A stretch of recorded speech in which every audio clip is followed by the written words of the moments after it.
Üdvözlök mindenkit, Eszker vagyok, és akkor itt az első, második olyan tutorial videóm, ami Minecraft-tal foglalkozik.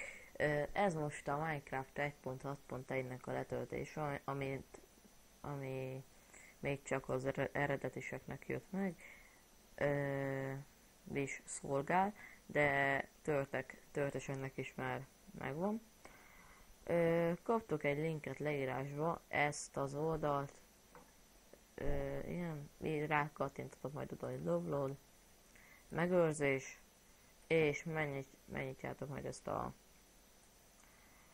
Kaptok majd egy ilyet, és ide majd akármilyen nevet kell beírni, majd mikor rákattintotok oda, hogy play, úgy talug nektek fog tölteni, ilyen zölddel, és hogyha minden jó lesz, nekem nem tölt azért, mert nekem már betöltött egyszer, én már használtam, és akkor láthatjátok, hogy 1.6.1, és nem csak oda disznek van kiírva, és hogyha minden igaz, akkor öltem éppen megfelel egy lovat, igen.